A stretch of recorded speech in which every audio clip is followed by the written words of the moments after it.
Did you know in the United States, in 1956, a family in Ohio purchased a portrait of a colonial woman that began to weep blood every year on July 5th? Tests confirmed it was human blood. What you're about to hear is the complete and horrifying story behind the cursed painting, a story that still haunts the halls of a locked museum vault. And it all began with a simple estate sale. It was a humid morning on June 17, 1956, when the Aldrich family Harold, Mabel, and their 11-year-old daughter Elsie drove an hour out of Cincinnati to attend an estate auction in the rural town of Waynesville, Ohio. The house, belonging to a recently deceased historian, was filled with relics from the colonial era.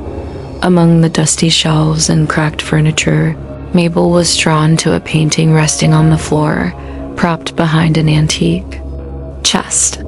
It was a portrait of a solemn woman dressed in colonial garb, her expression haunting and dignified. Her left eye seemed slightly darker than the right, as though shadowed by sorrow. There was no signature, no date, just an old brass plaque. On the frame, etched with the words, Elizabeth Weston, 1776. The auctioneer didn't have much to say about it. Came with the house, he shrugged. Probably just a copy. The Aldriches bought it for $12. When they brought it home, they hung it in the hallway between the guest room and Elsie's bedroom. That night, Elsie had trouble sleeping. She told her mother she heard whispering behind the wall. Mabel chalked it up to summer air in an old house. But over the next 2 weeks, things began to change. On July 5th, 1956, Mabel woke at 3:33 a.m. to a sharp creaking sound, followed by the unmistakable sound of dripping slow and wet. She stepped into the hallway and saw it, the portrait of Elizabeth Weston. A crimson tear had formed beneath the woman's left eye, running down her cheek and pooling at the bottom of the frame. It wasn't paint, it was thick, deep red blood. Mabel screamed. Harold rushed out, thinking someone had broken in. But when they turned on the lights, there was no one, no sign of entry, just the bleeding painting. Harold cleaned the frame with a towel, but the blood seemed to come from within the canvas itself. The fabric was damp, as if sweating blood. Next day, they took the portrait to a local lab in Dayton. 2 days later, the results came back, type AB negative. Human blood, female. They kept quiet about the test results. How could they explain it? But that night, Elsie began to speak in her sleep. Her words were jumbled, fast, and in a voice far older than her own. She muttered names, foreign and old-fashioned. Cornelius, Brigadier Hall, tree, the hanging tree. Harold reached out to a local historian named Miriam Locke. When shown the portrait, Miriam turned pale. There was an Elizabeth Weston, she said. She was convicted of espionage by the Continental Army in 1776, accused of passing information to the British. She was executed, hung in secret, just days after July 4th. Her body was never buried. The records say she vanished from the prison, but some believe it was covered up. Miriam found a pamphlet printed that year, one with a drawing that matched the face in the portrait almost exactly. She was called the Silent Lady of Redcoats. The whispers in the house grew louder each night. Elsie's nightmares worsened. She began writing in cursive but backwards, perfectly, despite never learning it. Then came the furniture. Chairs moved from room to room. The piano played 3 blind notes in the middle of the night. Lights flickered and extinguished. Mabel saw a woman in a bonnet walking through their dining room, only for her to vanish when the lights returned, and always, the portrait would bleed again, just as July 5th returned. July 5th. This time, the blood gushed. It seeped out in thick rivulets, staining the walls. The carpet beneath it became dark and wet. The whispers turned to cries. Elsie was found standing in the hallway. Her eyes rolled back, arms outstretched toward the painting. She whispered in an unfamiliar dialect, later identified as 18th century British slang. When they tried to take the portrait down, the frame burned Harold's hands. Local clergy were brought in. Father Breen, a Catholic priest, attempted a blessing, suffered a seizure mid-prayer. The Ulridges left the house for a week, locking it and staying with relatives. When they returned, the house smelled of iron and smoke. The portrait had somehow fallen from the wall and was resting upright in the center of the hallway floor. That year, they locked the painting in the attic. It still bled through the ceiling. In 1958, after nearly 2 years of torment, the Ulrich family donated the painting to a private historical museum in Columbus, Ohio. They claimed it was too valuable to destroy, but too dangerous to keep. The museum, known for storing relics deemed paranormally active, placed the painting in a climate-controlled vault with motion sensors. The curators were skeptical until July 5th came. The painting bled. The room was sealed, locked, observed through a camera. At exactly 3:33 a.m., blood dripped from the eye of Elizabeth Weston. It has done so every year since, always at 3:33 a.m. on July 5th. Experts have tried replacing the canvas, scanning it with X-rays. Using ultraviolet lights, nothing explains the source. The canvas regenerates. The paint never fades. And the blood always returns. Elsie Ulrich grew up and never spoke publicly about the painting again. But in her journals discovered after her death in 2003, she described a recurring dream that lasted until her final days. A rope, a tree, a crowd that jeered, and the cold voice of a woman whispering, "Tell them I was loyal." A final journal entry reads, "Every July 5th, I feel her tears again." She wasn't evil, just forgotten. And something in that painting wants to be seen, not hidden. Today, the painting remains hidden from public display. It is said that those who've seen it up close suffer strange visions, fevers, or sudden knowledge of people long dead. Only a few photos exist, and even those are known to darken slowly over time. Some believe Elizabeth Weston wasn't a traitor at all, but a scapegoat, a woman wrongly executed by frightened men in a time of war. And now, her grief lives on, not in anger, but in the quiet weeping of her cursed portrait. Closing, whispered outro. So next time you pass an antique painting, remember, some eyes don't just follow you, they cry for the truth, and some tears never dry. Especially on July 5th. In 1962, 4 years after the painting was secured inside the Columbus Historical Archives sealed vault, a new assistant archivist named Thomas Redding began cataloging uncategorized Revolutionary War documents recovered from a private collection. In Massachusetts. Among the dusty correspondence, he discovered a bundle of yellowed parchment tied with a scarlet ribbon. On the outside was a note in old script concerning the fate of E. Weston. Keep from the public eye. Redding, curious and methodical, carefully opened the bundle. Inside were 7 letters, 5 written by General Benjamin Tallard, a commander under Washington's Northern Command, and 2 from a military magistrate named Ephraim Cade.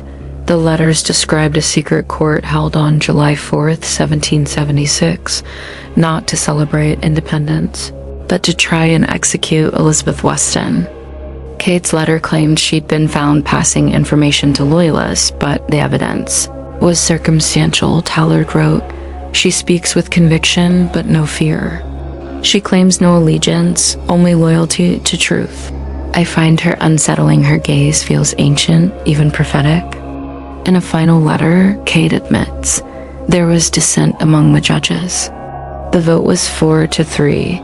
I broke the tie, but something in her eyes, something unnatural, shook me.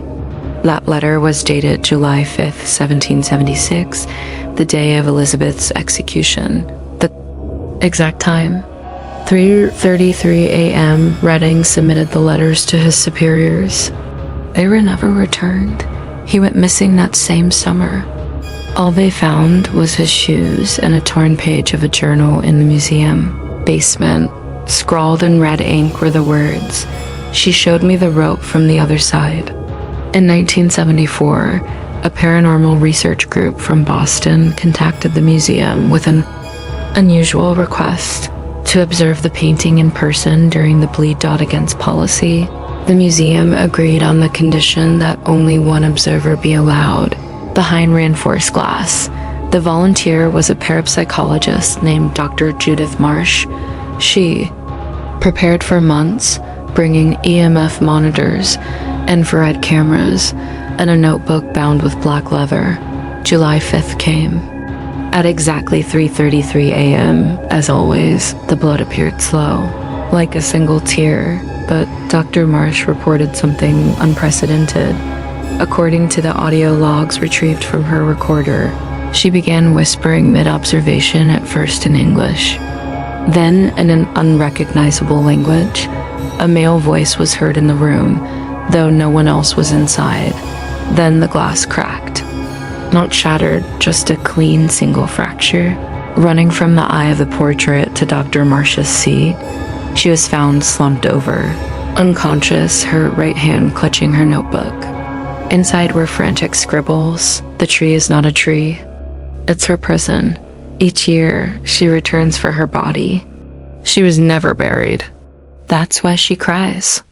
Dr. Marsh was institutionalized for the rest of her life. She refused to ever speak of the painting. Again, in 1980, historian Miles Thornton began tracking Revolutionary-era execution sites throughout Ohio and Pennsylvania. His goal was to document forgotten violence, the secret punishments that never made official records. He focused on a story passed down through oral tradition in central Ohio, a hidden grove near the town of Bell Point, rumored to be a place of silent deaths. With the help of ground-penetrating radar and local land records, Thornton found something buried deep beneath a collapsed stone wall in an ancient elm tree were 7 skeletons bound at the wrists, facing east, but one grave was different. No skeleton, just shreds of decayed red fabric, a brass button, and a silver locket. Inside the locket was a faded miniature portrait of Elizabeth Weston. Thornton sent his findings to the museum. He never received a reply. 2 weeks later, the elm tree was struck by lightning. That same night, security footage at the museum showed the painting shaking violently in its frame. The blood flowed not from the eye, but from the mouth. It spoke. The tape was confiscated and never aired. Only a single quote survives, smuggled out by a janitor who transcribed it. "I am not gone, I am scattered." In 2007, a blogger named Ashley Monroe visited the museum during a brief exhibition on revolutionary relics. Though the portrait wasn't on display, she asked about it after finding a mention in a 1970s paranormal newsletter. The museum denied knowledge, but Monroe persisted. Through FOIA requests, interviews, and leaked emails from a former curator, Monroe uncovered internal logs documenting the painting's bleeding consistency. Always July 5th, always 3:33 a.m., always type AB negative blood. In 2009, she published an article titled "The Woman Who Weeps Blood, Ohio's Forgotten Curse." It went viral. Within days, thousands of readers reported strange occurrences, especially those who lingered on the digital reproduction of the portrait she included. Some said their computer speakers whispered while muted. Others claimed their screens flickered with shadowed faces, but most disturbingly, Monroe received 72 emails from different people who all described the same dream: a rope swinging in moonlight, a woman staring at them from a noose, and a voice that whispered, "Now." Monroe removed the article, but it was too late. The image had already been saved, shared, printed, cursed. Part 11. The museum's final lockdown in 2016. During a late-night cleaning round, 2 guards at the museum noticed a door ajar on the sub-basement level. This door hadn't been opened in years, not since the painting was last accessed. Inside the vault, they found the painting face down. The frame was cracked. And on the wall, written in dried blood, were the words, "Let me rest." The museum sealed the room entirely. Access was revoked. The painting was wrapped in consecrated linens and stored inside a lead-lined coffin, which was placed in a reinforced vault within 5 layers of security. But it didn't stop. Each July 5th, alarms go off, cameras malfunction, and the vault temperature rises always, peaking at 333 m. in 2023. A documentary filmmaker named Claire, Ulrich great-granddaughter of Harold and Mabel, set out to document her family's connection to the legend. She found her great-aunt Elsie's journals. She tracked down witnesses, old lab techs, retired security guards. The more she uncovered, the more she dreamt. Not dreams, she said, but memories. She began painting, not landscapes or abstracts, but vivid, colonial portraits of women she'd never met. One, titled The Hanging, showed a crowd of faceless men watching a bound woman cry blood. Claire tried to enter the museum. She was denied. Days later, she left a voicemail on her producer's phone. She doesn't want to be on display. She wants to be seen. There's a difference. She was never angry, just incomplete. Claire vanished in July of that year. Her car was found abandoned outside Belle Point, Ohio. A single canvas was left in the back seat. It was blank. Except for one phrase scratched into the paint with a fingernail. "She's inside me now."